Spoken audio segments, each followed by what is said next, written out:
សួស្តីអ្នកទាំងអស់គ្នានៅក្នុងភាគទី17យើងនឹងរៀនតាក់ទងជាមួយនឹង endpoint មួយទៀតគឺ get all context ឬក៏យើងហៅថា index context អញ្ចឹងនៅក្នុងភាគនេះគឺយើងរៀន3ចំណុចទី1គឺយើងរៀនអំពី function find ទី2គឺយើងរៀនអំពី function sort ទី3គឺយើងរៀនប្រើប្រាស់ loop ជាមួយនឹង function find ជាមួយនឹង cursor របស់ MongoDB អញ្ចឹង cursor នឹងជាអីវាមានអត្ថប្រយោជន៍អីគេយើងនឹងទៅមើលលេខហ្នឹងអូខេអញ្ចឹងអ្នកទាំងអស់គ្នាបើកកូដដែលយើងរៀនពីម្សិលមិញអូខេពីភាគមុនមកហ្នឹងហើយគឺអ្វីដែលយើងបានធ្វើយើងនៅសល់តាក់ទងជាមួយនឹង endpoint មួយទៀតគឺយើង get all អញ្ចឹង get all នេះគឺយើងនឹងធ្វើ pagination នេះដែរប៉ុន្តែយើងអត់ទាន់ធ្វើ pagination ក្នុងភាគហ្នឹងទេភាគនេះគឺយើងធ្វើម៉េចដើម្បីទាញទិន្នន័យហ្នឹងមកទាំងអស់សិនទៅហើយចាំភាគក្រោយគឺយើងនឹងចាប់ផ្ដើមធ្វើ pagination អូខេអញ្ចឹងនៅក្នុង endpoint get all នេះគឺយើងនឹងធ្វើការ load នៅ context ទាំងអស់ដែលមាននៅក្នុង Mongo របស់យើង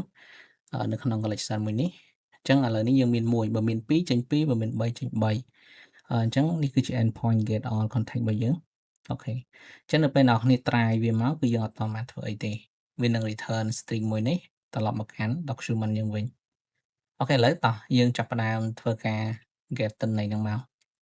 អញ្ចឹងដើម្បីទាញយកទិន្នន័យហ្នឹងគឺយើងធ្វើការ connect ទៅកាន់ collection ណាដែលយើងចង់ទាញយកមកទៅដោយប្រើប្រាស់ function find អញ្ចឹងខ្ញុំ call function មួយឈ្មោះថា collection ហើយយើងចង់ connect ទៅកាន់ collection អីគឺយើង connect ទៅកាន់ collection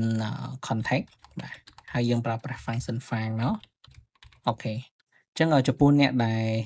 ចូលមើលភាគហ្នឹងអត់តបានមើលភាគមុនក៏លោកឆ្ងល់ថា function collection ហ្នឹងយើងបានមកពីណាណាអញ្ចឹង function collection នេះនៅក្នុងភាគមុនគឺយើងធ្វើអីគឺយើងទៅសេ function ហ្នឹងនៅក្នុង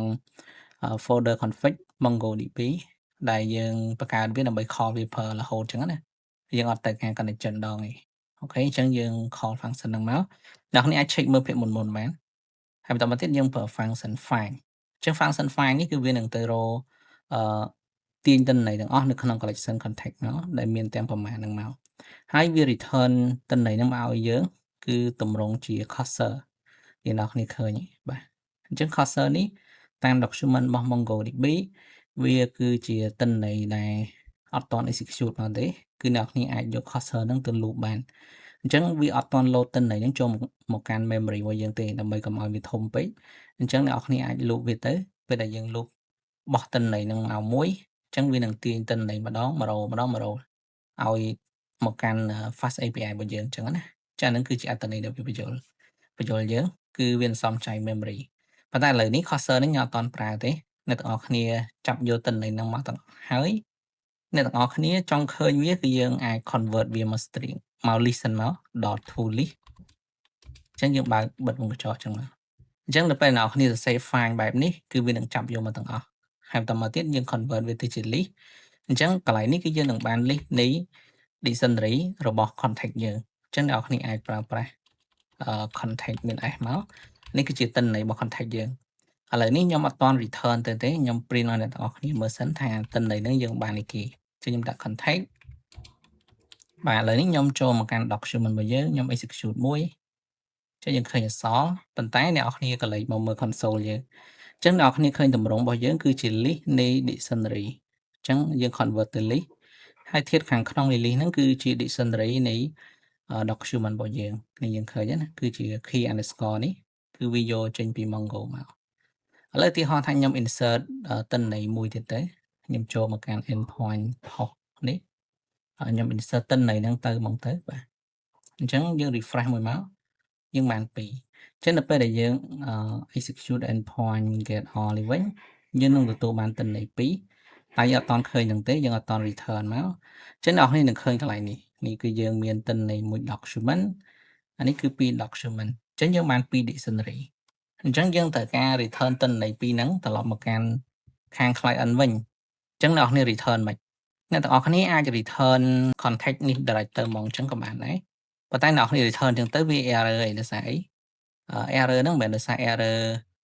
វាអត់ស្គាល់ context ហ្នឹងទេគឺ error ដោយសារតែ convert key underscore id ហ្នឹងទៅជា string អត់កើតអញ្ចឹងណាអញ្ចឹងវានឹង error ដូចអ្នកទាំងអស់គ្នាជួបបញ្ហាហ្នឹងនៅក្នុងនេះ get detail នេះអញ្ចឹង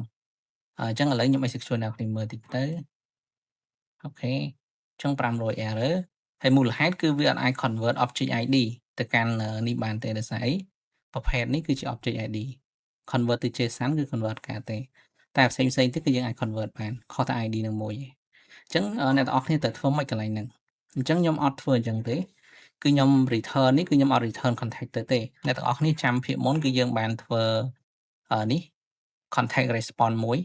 ដែលយើងមាន key របស់ contact យើងទៅអញ្ចឹងអានេះគឺយើង get detail នៃ contact ហ្នឹងអញ្ចឹងចំពោះ get all វិញគឺយើង return ជា list នៃ dictionary ទៅនៃ contact ហ្នឹងទៅដូចគ្នាអញ្ចឹងខ្ញុំអាចផ្លាស់ប្ដូរវាតិចទៅគឺខ្ញុំធ្វើការបង្កើតនៅ list នៃ contact របស់យើងអញ្ចឹងខ្ញុំ return ខ្ញុំ loop សិនមកបាទខ្ញុំ loop ខ្ញុំប្រើប្រាស់ for អញ្ចឹងខ្ញុំដាក់ for បាទបន្តមកទៀតយើងដាក់ contact មក contact មួយ in នេះគេ in contact ទាំងអស់បាទអញ្ចឹងនៅក្នុង for នេះគឺយើងអាចធ្វើការបំលែងវាទៅកាន់ contact response ម្ដងមួយមកអញ្ចឹងខាងលើគឺខ្ញុំនឹងបង្កើត list មួយដែលជា empty list ទៅខ្ញុំដាក់ថា list underscore contact អញ្ចឹងណាហើយខ្ញុំស្មើ empty list អញ្ចឹង loop ឡើងនេះមកជុំម្ដងអញ្ចឹងនៅក្នុងជុំទី1ខ្ញុំធ្វើការ convert ដល់ contact របស់យើងនេះទៅកាន់នេះ contact response របស់យើងបាទអញ្ចឹងដើម្បី convert វាទៅកាន់ contact response យើងវាយមកបាទខ្ញុំដាក់contact ខ្ញុំដាក់ចេះទៅ temp ដល់សិនស្មើជាមួយនឹង contact response តើមកយើងបោះ key ចូលអញ្ចឹង ID យើងយកមកពីណា ID នេះគឺខ្ញុំយកចេញពី contact របស់យើងជុំទី1យើងយកធាតុទី1របស់វាមកតែរបស់វាជា object ID ឯងអញ្ចឹងខ្ញុំ convert ទៅ string សិនតមកទៀតខ្ញុំដាក់ contact ហើយបន្តមកទៀតយើងដាក់ key underscore id បាទហ្នឹងគឺយើងបាន id មួយចុះ key អីគេទៀតដែលយើងត្រូវបញ្ជូនទៅអ្នកគ្នាអាចដឹងណាថាមានអីគេខ្លះអញ្ចឹងខ្ញុំសរសេរចុះចេះទៅហើយខ្ញុំសរសេរចុះមួយទៀតហើយខ្ញុំទៅ copy អូខេទៅ copy ទៅលឿនជាងនេះដូចគ្នាជាមួយនឹង get detail អញ្ចឹងហើយយើងផាសមកអញ្ចឹងណាអូខេបាទតមកទៀតអត់តន់ចប់ទេអញ្ចឹងខ្ញុំបាន contact response មួយអីដាក់ខ្ញុំដាក់ចូល temp ប៉ុន្តែ contact response របស់យើងវាអាចមានច្រើនជុំទី1គឺខ្ញុំយក contact អ្នកទី1នេះមក convert វាទៅជា string ទាំងអស់ទាំង object id នឹងដែរជុំទី2អានេះមួយទៀតទៅជុំទី3មាន3ទៅអញ្ចឹងវាត្រូវការ loop ទាំងអស់អញ្ចឹងអ្នកគ្នាជុំទី1យើងបានទិន្នន័យនឹងមួយយើងបោះចូល temp ហើយខ្ញុំបោះចូលខ្ញុំបោះ temp នេះចូលទៅកាន់ list ខាងលើចឹងដើម្បី add ទិន្នន័យហ្នឹងចូលទៅកាន់ list ខាងលើអ្នកនរគ្នាអាចប្រើប្រាស់list underscore contact មកយើងប្រើប្រាស់ function append អញ្ចឹងយើង append នេះគេចូលយើង append temp បន្តមកទៀតនៅពេលដែលចប់ loop ហ្នឹងគឺយើងធ្វើការ return list contact ទៅចានេះគឺជា list នៃ contact response របស់យើងដែលយើងបានបំលែងដែលយើងបាន add វាចូលអញ្ចឹងណាបំលែង id នេះទៅ string អញ្ចឹងវាលេខ error ឯងអញ្ចឹងអ្នកនរគ្នាអាចតេស្តមើលបានខ្ញុំចុច execute មកអញ្ចឹងអ្នកនរគ្នាឃើញទិន្នន័យជុំទី1ទិន្នន័យជុំទី2ចានេះគឺជា list នៃ dictionary របស់យើង respond តាមនឹងមកអញ្ចឹងណាអូខេអញ្ចឹងកន្លែងនេះអ្នកទាំងអស់គ្នាអាចសរសេរកាត់បានប៉ុន្តែខ្ញុំអត់ដឹងថាអ្នកទាំងអស់គ្នាយល់តម្រងកាត់របស់វាអត់ទេខ្ញុំអាច comment ខ្ញុំសរសេរខ្លីជាងហ្នឹងអញ្ចឹងអ្នកទាំងអស់គ្នាមើលតម្រងដែលនេះតិចសិនទៅតម្រងនេះគឺមានន័យថាយើង loop ទៅកាន់ contact របស់យើងបន្តមកទៀតយើងធ្វើការបំលែងវាទៅកាន់ contact response ទៅបន្តមកទៀតយើងបោះវាចូលទៅក្នុង list អញ្ចឹងអ្នកទាំងអស់គ្នាអាចប្រើប្រាស់តម្រងខ្លីរបស់ list យើងបានគេហៅ list literal ខ្ញុំមកដឹងថានិយាយចឹងត្រូវខុសទេប៉ុន្តែតម្រងហ្នឹងគឺអញ្ចេះមានន័យថាអ្នកនរគ្នាគ្រាន់តែ loop ហើយបោះទិន្នន័យចូលទៅកាន់ list ថ្មីអញ្ចឹងអ្នកនរគ្នាអត់ចាំបាច់សរសេរ loop ចឹងវែងឆ្ងាយទេគឺអ្នកនរគ្នាអាចប្រកាសនៅvariable មួយទៅខ្ញុំដាក់ថា list contact ចឹងណាបាទតមកទៀតខ្ញុំស្មើតមកខ្ញុំបើក bracket មួយដែលជា list របស់យើងហើយយើងអាច loop នៅក្នុងនឹងបានហ្មងចឹងដើម្បី loop នៅក្នុងនឹងបានហ្មងគឺយើងប្រើប្រាស់ for ហើយតមកទៀតយើងដាក់ content របស់យើងអានេះគឺជា variable content នេះណាតែខ្ញុំតាំងថ្មី in នេះគឺ in content របស់យើងទាំងអស់បាទតមកជុំទី1វានឹងបោះ content ទី1ចូលមកកាន់ variable នេះអញ្ចឹងអ្នកនរគ្នាយក variable ហ្នឹងទៅធ្វើអីគេគឺអ្នកនរគ្នាទៅសេខាងមុខ for នេះវិញនិយាយទៅអាតម្រងហ្នឹងវាបញ្ជាក់គ្នាប៉ុន្តែបើអ្នកនរគ្នាយល់តម្រងហ្នឹងហើយស្រួលទេតែបើអ្នកនរគ្នាអត់ដែរសេតម្រងហ្នឹងអ្នកនរគ្នាអាចព្យាយាមសរសេរវាច្រើនតិចទៅអញ្ចឹងជុំទី1 contact របស់យើងគឺយើងមិនមែនសរសេរចុះបន្ទាត់ខាងក្រោមទេគឺយើងមកសរសេរនៅមុខនេះវិញយើងចង់ធ្វើអីគេនៅក្នុងជុំមួយជុំហ្នឹងគឺយើងចង់ convert វាទៅជា contact response នេះមែនទេអូខេអញ្ចឹងខ្ញុំ copy អាហ្នឹងមកឬក៏យើងអាចទៅ save សាមីក៏បានដែរខ្ញុំដាក់ថា contact response ហើយយើងបើកមកបញ្ចូលចេញមកទី1មានអី ID ហើយ ID នេះយើង convert ទៅអី string បាទអញ្ចឹងយើងបោះ contact នេះមកបាទតមកទៀតយើងដាក់ key នៃ underscore ID អាហ្នឹងគឺយើងបាន key មួយអញ្ចឹងមាន key 2 3ចុះបន្តទៅក្រុមរហូតទៅឥឡូវខ្ញុំចុះឲ្យអ្នកនរគ្នាមើលអូខេឥឡូវខ្ញុំ copy តិចទៀតខ្ញុំទៅ save សួរមើលតិច copy ហ្នឹងមកអូខេខ្ញុំផាសលេខនេះអូខេអញ្ចឹងកន្លែងនេះគឺជាឃ្នាបនៃ loop យើងអានេះគឺយើងខិតចុះក្នុងមួយហើយដល់មកយើង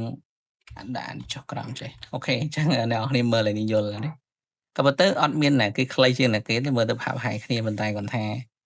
យើងអាចប្រើតម្រងនេះបានអញ្ចឹងណាអញ្ចឹងពីរហ្នឹងអ្នកនរគ្នាប្រើមួយណាក៏បានដែរចេញដូចគ្នាឥឡូវខ្ញុំរានមកអូខេនេះយើងឃើញចេញដូចគ្នាអញ្ចឹងនៅមានចំណុចមួយទៀតដែលខ្ញុំចង់បញ្យល់អ្នកនរគ្នាមុនបញ្ចប់ភាគហ្នឹងគឺតាក់ទងជាមួយនឹង tool list កន្លែងនេះtool list កន្លែងនេះគឺយើងអត់គួរប្រើទេក៏ប៉ុន្តែយើងពេលខ្លះយើងអាចប្រើបានបើសិនជាយើងធ្វើ pagination ណាប៉ុន្តែបើសិនតិននៃយើង load ម្ដងច្រើនឧទាហរណ៍ថា document យើងមាន100 record យើង load ម្ដងទៅ100គឺយើងអត់គួរប្រើ tool list នេះទេហេតុអីដោយសារពេលអ្នកគ្នា convert វា tool list អញ្ចឹងគឺមានន័យថាយើងធ្វើការ load តិននៃទាំង100ហ្នឹងមកកាន់ memory យើងផ្ទាល់ហ្មងនៅក្នុង list ផ្ទាល់ហ្មងអញ្ចឹងណាអញ្ចឹងវាអាចនឹង C memory ធំអញ្ចឹងអ្វីដែល document របស់វាប្រើ document របស់វាណែនាំឲ្យយើងប្រើគឺអ្នកគ្នាគួរតែធ្វើការ loop ទៅលើ cursor វិញហើយតមកយើងយកតិននៃពី cursor ហ្នឹងយកមកប្រើយកបោះចូលក្នុង variable ទៅអញ្ចឹងពេលហ្នឹងគឺវានឹងធ្វើការម្ដងមួយអញ្ចឹងណាវាអត់ C memory ច្រើនអញ្ចឹងយើងធ្វើមកកន្លែងហ្នឹងអញ្ចឹងកន្លែងនេះខ្ញុំអាចដូរតិចទៅគឺខ្ញុំអត់ប្រើប្រាស់ tool list ទេខ្ញុំដក tool list ចេញហើយអ្វីអ្នកទៅធ្វើកន្លែងហ្នឹងគឺនៅកន្លែងនេះពេលយើង loop គឺយើងមិនមែន loop ពីទៅកាន់ list ទៀតទេគឺយើង loop ចេញពី cursor មកយើងវិញអញ្ចឹងអ្នកនេះឃើញ for យើងនៅដដែលតមកទៀតជុំទី1យើងបោះតិននៃហ្នឹងចូលមកកាន់ contact យើងហើយយើង convert contact ទៅកាន់ contact response ហើយតមកទៀតគឺយើងបោះចូលទៅក្នុង variable list យើងខ្ញុំគិតថាដូចជាមានតែប៉ុណ្្នឹងទេត្រូវហើយឥឡូវចាំមើលខ្ញុំតេស្តទីសិនអូខេ execute ពួកយើងឃើញធម្មតាប៉ុន្តែវាខុសគ្នាដោយសារឥឡូវនេះគឺយើង loop នេះគឺយើងមិនមែន loop ចេញពី list ទេគឺយើង loop ចេញពី cursor របស់ Mongo មកអញ្ចឹងណាអញ្ចឹង performance វាអាចនឹងល្អជាងអូខេអញ្ចឹងអានឹងគឺមានតែប៉ុណ្្នឹងទេនៅក្នុងភាគហ្នឹងគឺយើងអាចប្រើតម្រងខាងលើនេះក៏បានខាងក្រោមនេះក៏បានអាស្រ័យលើអ្នកនរគ្នាហើយចំពោះខ្ញុំ prefer ខាងលើជាងខាងលើនេះខ្ញុំភាគច្រើនគឺខ្ញុំទៅសេអត់ចុះបន្តទេខ្ញុំសេតែមួយ line វិញអញ្ចឹងគឺហើយឯងប៉ុន្តែដើម្បីអ្នកនរគ្នាសួរមើលខ្ញុំចុះបន្តចិត្តទៅអូខេអញ្ចឹងនៅក្នុងភាគនេះមានតែប៉ុណ្្នឹងទេហើយតិចៗខ្ញុំនឹងលុបគួរតែលុបមួយណាចេញបើសិនជាយើងប្រើខាងក្រោមវាសាមញ្ញអ្នកនរគ្នាអាចស្រួលយល់ជាងអញ្ចឹងណាអូខេឥឡូវប្រើក្រោមអញ្ចឹងប្រើក្រោមចាឥឡូវលុបចោលលុបចោលចាក៏លោកអ្នកនរគ្នាតែការមើលអានេះសម្រាប់អ្នក start អូខេអានេះគឺសម្រាប់អ្នកធម្មតានៅមានចំណុចមួយទៀតចុងក្រោយខ្ញុំចង់បញ្យល់អ្នកនរគ្នាគឺតាក់ទងជាមួយ function sort អញ្ចឹងនៅពេលដែលយើងទាញតិន័យចេញពី Mongo តិន័យយើងច្រើនហើយយើង display យើងគួរតែ sort វាតម្រៀបវាទៅតាមលំដាប់អញ្ចឹងណាអញ្ចឹងជាទូទៅតិន័យនៅក្នុង database គេរៀបតាម create ប៉ុន្តែនៅក្នុង Mongo ហើយចំពោះ endpoint របស់យើងកន្លែងនេះហើយខ្ញុំដាក់ឧទាហរណ៍ពីនេះទៅ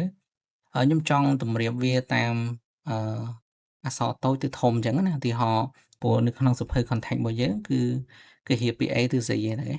ចឹងដើម្បីយើងសួរហៅមើលអញ្ចឹងយើងអាចរៀបតម្រៀបតិន័យរបស់យើងពីអក្សរ C ទៅកាន់ C ដូចគ្នាទៅអញ្ចឹង C នេះប្រកាសជានៅលើ D ប្រកាសជានៅក្រោមអញ្ចឹងដើម្បីសតអ្នកនរគ្នាគ្រាន់តែយើងបន្តមួយ file យើងមកយើងដាក់គេ